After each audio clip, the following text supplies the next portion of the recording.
The sun bled across the dusty plains like a wound that refused to close. The sky stretched wide and aching, stained with orange and soft violet, as though the evening were holding its breath.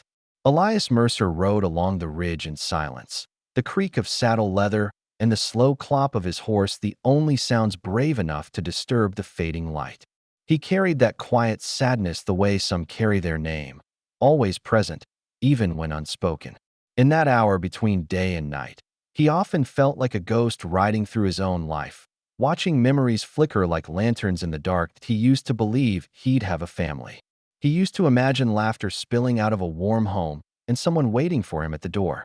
Years ago, he had a fiancée, soft-spoken, gentle heart, but poverty clung to him like dust, and the town whispered that he'd never give her a good life. Gossip wormed its way into her mind until doubt grew roots, and one morning, she handed back the ring with trembling fingers and watery eyes. She said she was sorry. He told her he understood, but something inside him shattered like brittle glass. After that, Elias chose the comfort of solitude over the risk of breaking again. If people thought him cold or distant, that was fine. Better that than being torn open one more time. The wind shifted, carrying a faint sound, soft, fragile, like a breath caught between fear and hope. Elias reined in his horse near the old mining shaft, half collapsed and forgotten by most men. Something stirred in the shadows. He dismounted slowly. "Hello," he called, voice gentle. No answer. Just a small shape tucked against the rocks, shivering. A child. A little Apache girl, no more than 7. Her knees were drawn to her chest, bare feet scratched and dirty, dark hair tangled and wild. Her eyes, Lord, her eyes held the weight of surviving something no child should. She didn't speak. She only stared at him as if preparing to run or die. Elias knelt and set his hands on the ground where she could see them. "I'm not going to hurt you," he murmured. She flinched at his voice.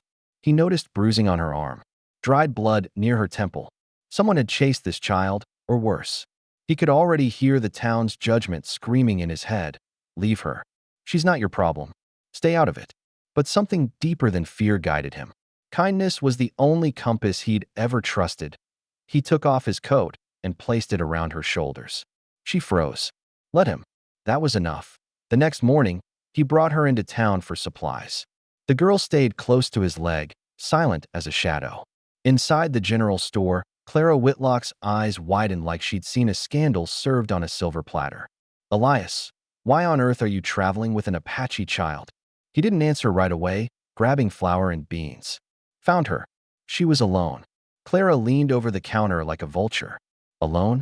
Or taken? People are going to talk.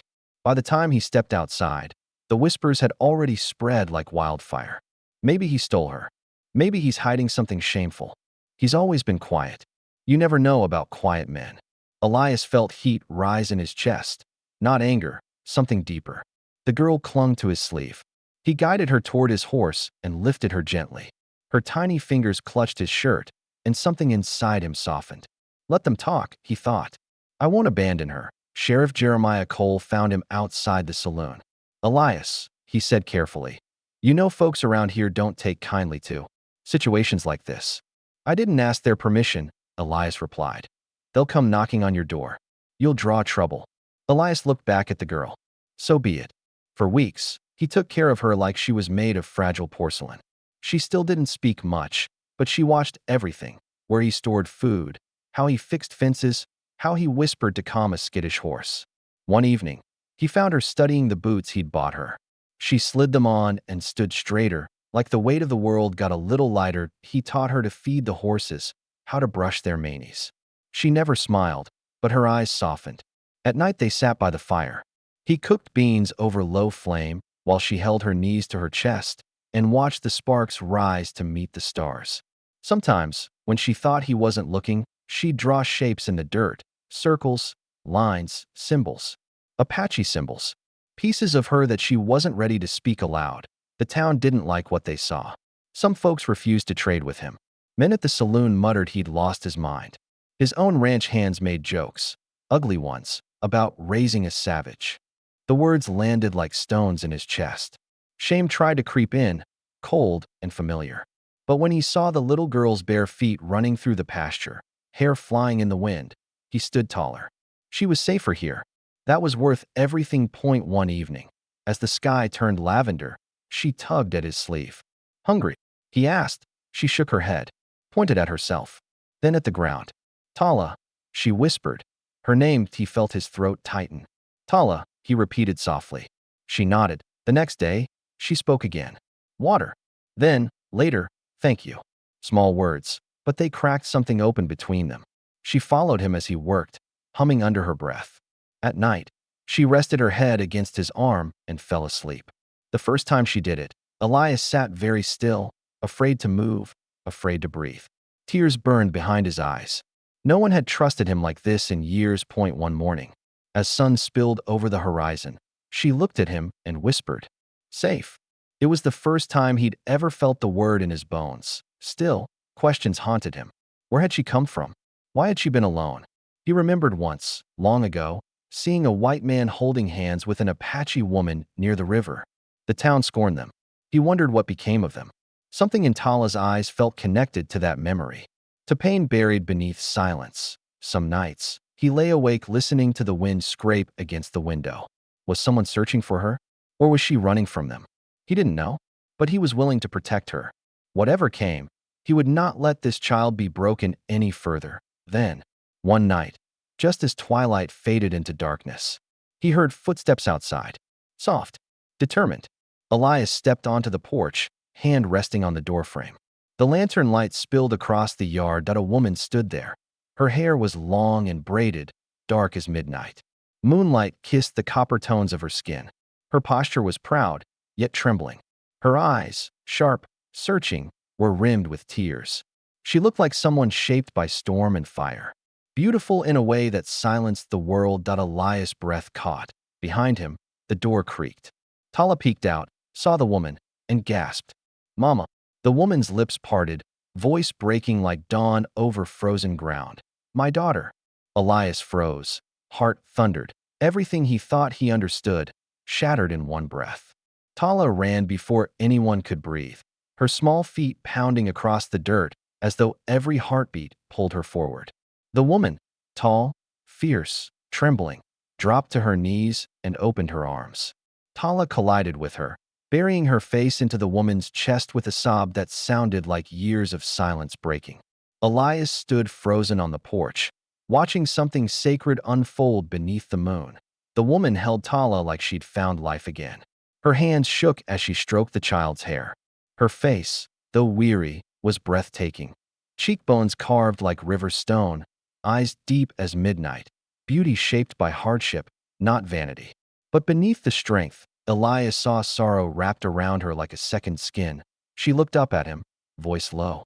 Thank you for keeping her safe. Her words were sincere, yet guarded. She stood as though ready to run again if anyone reached too close. My name is Elias Mercer, he said gently. You must be Naya, she answered, protective arms still around Tala. I am her mother. He nodded. You both are safe here. She didn't step closer, only dipped her head in acknowledgement. Trust did not come easy to a woman who had survived this much. That night, Elias offered them his cabin while he slept in the barn. Naya accepted with hesitant eyes. She tucked Tala into bed, singing a lullaby in her native tongue, soft, melodic, haunting. Elias listened from outside the door and felt the song pull something aching and old from his chest. The next morning, Naya cooked by the fire, every movement quiet and graceful. Elias brought water from the well. Silence settled between them like delicate glass. She finally spoke, voice barely above the crackle of flame. I should tell you, before the town does.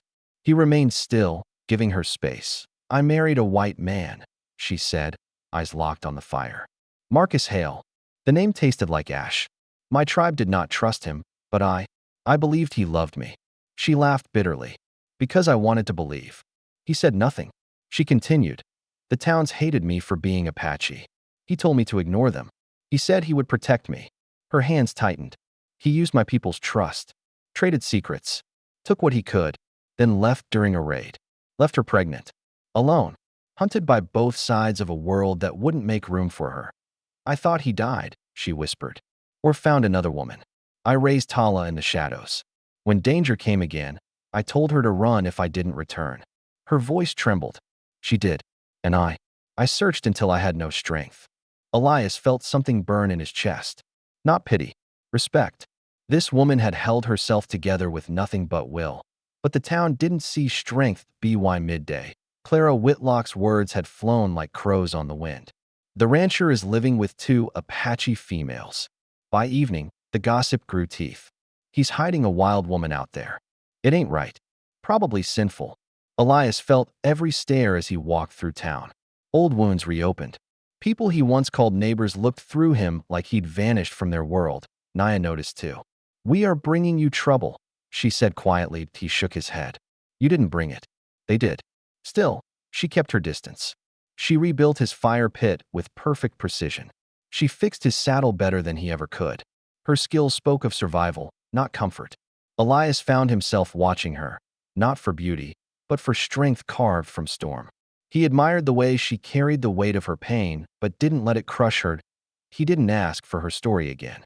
He simply made space for her to exist without fear. One dawn, he left a tin cup of coffee beside her on the porch. She didn't look at him, but her fingers lingered on the warm metal. Later, when her bowstring snapped, he repaired it with careful hands and set it beside her seat. She touched it, eyes softening for half a heartbeat. No words, but something shifted. Trust, like sunrise, came slowly. Still, shame haunted her. One night by the fire, she spoke quietly, barely audible over the wind. "I thought I could be a wife, a mother, but I failed. I am broken, unworthy." Elias didn't rush. He let the silence breathe. Then he said, voice gentle as dusk, "Needing help doesn't make you weak. It makes you human." Her eyes glistened. She turned away before he could see the tear that escaped. For a few peaceful weeks, life settled into a quiet rhythm. Elias, Naya, and Tala worked side by side, an odd little family stitched together by survival. Elias began to imagine, what if this could last? Then the world shifted. Sheriff Cole rode out to the ranch, face grave. "Elias, rumor is Marcus Hale's alive. And he's coming." The air went cold. Naya froze, fear ripping through every muscle. No, Cole sighed. "Word is, he's telling folks he's reclaiming what's his. Not just land. His child." Tala clung to Naya's dress, eyes wide. Naya's breath trembled. "He cannot have her." Elias stepped forward. "He won't." Days later, the horizon darkened with dust. Marcus Hale rode in with 3 hired men, swagger dripping like oil. His hair was slick, his smirk venom. He looked at Naya like she was nothing. "You're alive," Naya said, voice low with betrayal. He shrugged. "You were useful, until you weren't." Tala hid behind her. Marcus sneered. "That's my daughter. Hand her over." "You lost that right." Naya snapped. He laughed. "You? An Indian woman telling me what's mine?" He reached toward Tala. Elias stepped between them, calm as still water. "She's not yours. Not now. Not ever." Marcus's eyes narrowed. "Get out of my way, rancher." "No." The word hung in the air like thunder. The town had followed, gathering at the fence line. Watching, waiting, Marcus drew his gun. Elias did not flinch. "You should put that away." Marcus aimed. "She belongs to me." Naya moved. For the first time in years, she stepped forward instead of back. She stood beside Elias, shoulders squared, voice ringing through the yard. "You married me," she shouted. "You promised to protect me. You betrayed my tribe, my heart, my life. You left me to die carrying your child." Her voice cracked with fury and truth. "You are the sinner, not us." The crowd gasped. Silence shattered like glass. Marcus lunged forward, but Elias moved faster. In one swift, precise motion, he struck Marcus's wrist, sending the gun spinning into the dirt. Elias pinned him with a cold, steady glare that said everything without words. "Touch them again, and I will bury you." Sheriff Cole stepped in, eyes hard. "Marcus Hale, you're under arrest for fraud, abandonment, and threatening a child." Marcus sputtered. "You can't." But the sheriff slapped irons on his wrists. "I can." As Marcus was dragged away, the crowd shifted. Guilt flickered in their eyes. Some approached hesitantly. "I didn't know," one man murmured to Naya. Mrs. Hawthorne stepped forward, hand over her heart. "You're welcome here. Truly." Others stayed silent, but their hostility melted into respect. Naya stood tall. Not invisible, Not ashamed, Tala ran into Elias's arms, laughing through tears. Naya watched, eyes soft. When Elias turned to her, he spoke quietly. You both can stay. Not as charity, as home. Her breath caught. Fear and hope warred inside her. Then, slowly, she nodded. Tears filled her eyes, not from sorrow this time, but release. Elias reached out and gently took her hand. It was the smallest gesture. It was everything. In the days that followed, the ranch felt different, lighter. Elias found himself humming while mending fences. Naya walked with her head high, shoulders free of shame. Tala's laughter rang across the pasture like bells, bright, fearless, alive. Elias learned love didn't have to be loud. It could be in refilling her water bucket, in brushing hair from her forehead when she fell asleep by the fire, in standing beside her when the world tried to erase her. Naya learned that dignity wasn't given, it was reclaimed. That trust, once shattered, could be rebuilt in the right hands. That home wasn't a place. It was the feeling of being seen and still accepted. One morning, the sun rose over the stable in soft golden light. Elias and Naya worked side by side, shoulders brushing gently. Neither spoke of love, they simply lived it, and that was more powerful than any promise. Sometimes the world will try to tell you that your scars make you unworthy, that your past defines your worth, that love is only for those who have not been broken. But hear this. Kindness can shatter the chains of shame more fiercely than any storm. Real love does not arrive with fireworks.